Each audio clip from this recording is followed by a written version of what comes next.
जय श्री राम भक्तजनों, आप सभी का स्वागत है श्री रामचरितमानस वार्षिक पाठ के 108वें दिन की कथा में।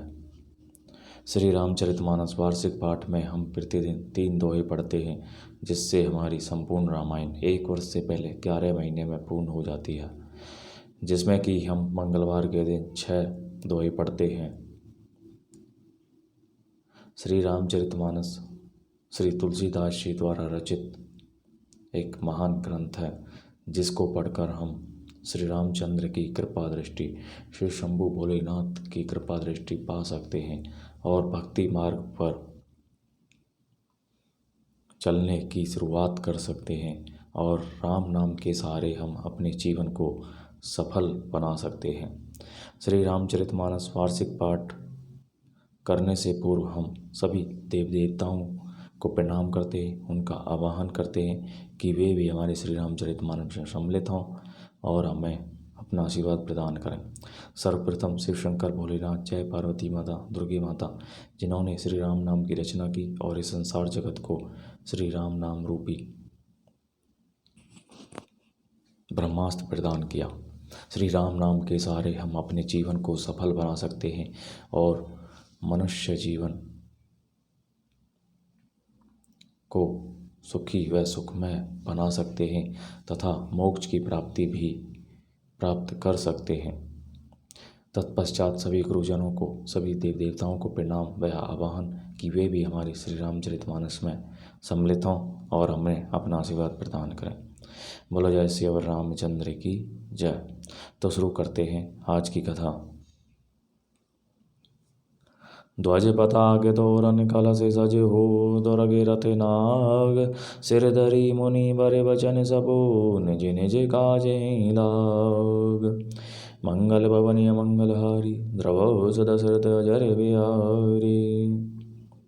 ध्वजा पताका तोरण कलश घोड़े रथ और हाथी सबको सजाओ, मुनिश्रेष्ठ वशिष्ठ जी के वचनों को श्रोधार्य करके सब लोग अपने अपने काम में लग गए। मंगल भवन मंगलहारी, द्रवो दशरथ अजर बिहारी। जो मनुष जे ही आए सुदीना, सोते ही काजो प्रथम जनों के ना। विप्र साधु सुर पूजते राजा, करत राम हित मंगल काजा। मुनीश्वर ने जिसको जिस काम के लिए आज्ञा दी, उसने वह काम इतनी शीघ्रता से कर डाला कि मानो पहले से ही कर रखा था। राजा ब्राह्मण साधु और देवताओं को पूज रहे हैं और श्री रामचंद्र जी के लिए सब मंगल कार्य कर रहे हैं। सुनत राम अभिषेक सुहावा, बाज गहा गए अवध बधावा। राम सिय तन सगुन जनाए, फरक ही मंगल अंग सुहाए। श्री रामचंद्र जी के राज्य अभिषेक की सुहावनी खबर सुनते ही अवध भर में बड़ी धूम से बधावे बजने लगे। श्री रामचंद्र जी और सीता जी के शरीर में भी शुभ शकुन सूचित हुए। उनके सुंदर मंगल अंग फड़कने लगे। पुलकी सह प्रेम परस पर कहीं, भरत आगमनो सूचक ऐहि। भय बहुत दिन अति अवसेरी, सगुन प्रीति ते भेंट प्रिय केरी। पुलकित होकर वे दोनों प्रेम सहित एक दूसरे से कहते हैं कि ये सब शकुन भरत के आने की सूचना देने वाले हैं। उनको मामा के घर गए बहुत दिन हो गए, बहुत ही अवसेर आ रही है। बार बार उनसे मिलने की मन में आती है। शकुनों से प्रिय भरत के मिलने का विश्वास होता है। भरत सरे से प्रिय को जग माही, हई सगुन फलू दूसरे नाही। राम ही बंधु सोच दिन राति, अंडन ही कमट हृदय जे ही भांति। और भरत के समान जगत में हमें कौन प्यारा है। शकुन का बस यही फल है, दूसरा नहीं। श्री रामचंद्र जी को अपने भाई भरत का दिन रात ऐसा सोच रहता है, जैसा कछुए का हृदय अंडों में रहता है।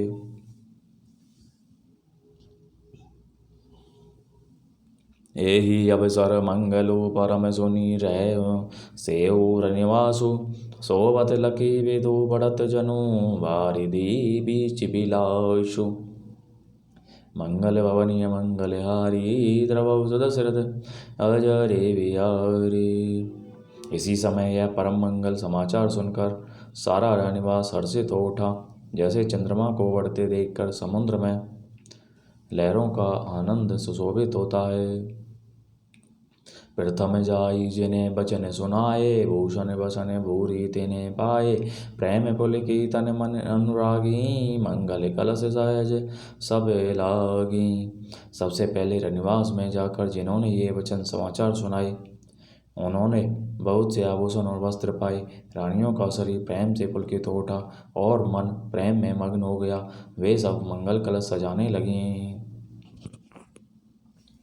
चौके चारु सुमित्रा पूरी, मणि में विविध भांति अति सूरी।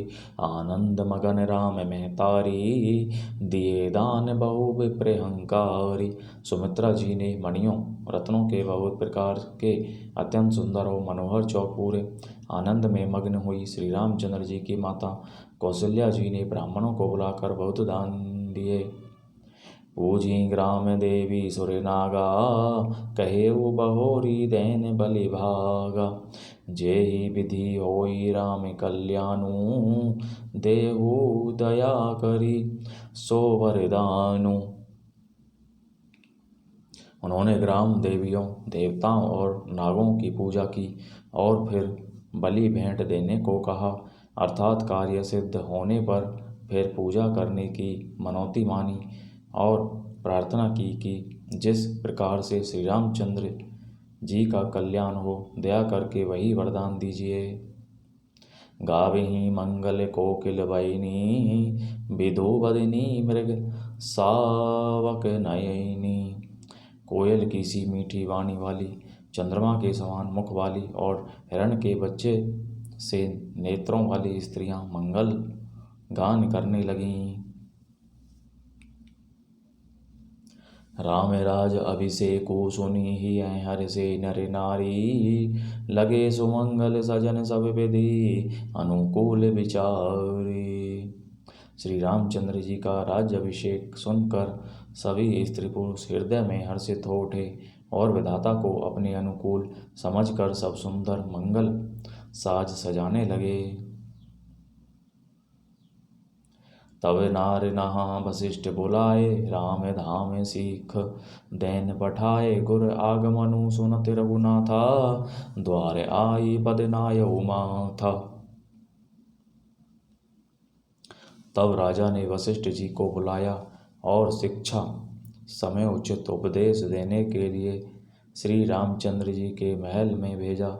गुरु का आगमन सुनते ही रघुनाथ जी ने दरवाजे पर आकर उनके चरणों में मस्तक नवाया।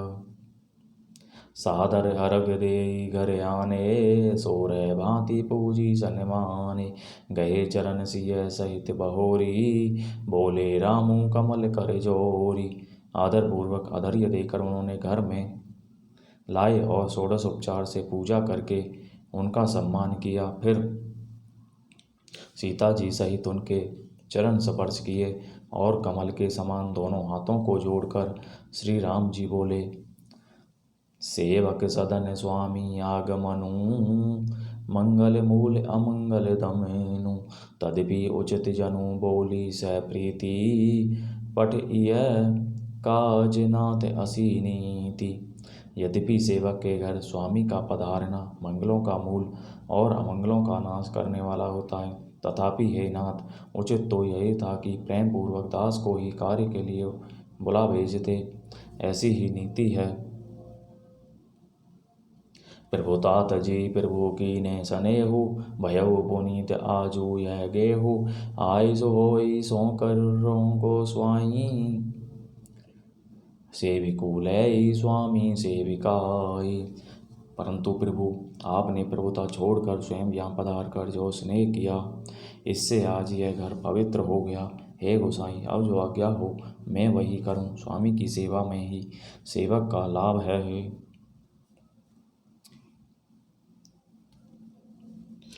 सुनी सने साने वचन मुनि, रघुवर ही प्रशंस। राम कसे न तुम्हें कहूँ, अस हंस बंस अवतंस।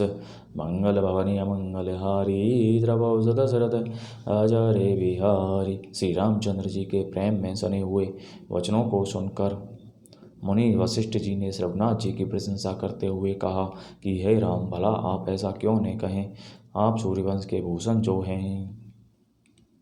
तो इस प्रकार भक्तजनों, आज की कथा का विराम यहीं पर होता है। बोलो जय श्री रामचंद्र की जय। सभी देव देवताओं की जय। बोलो जय श्री रामचंद्र की जय।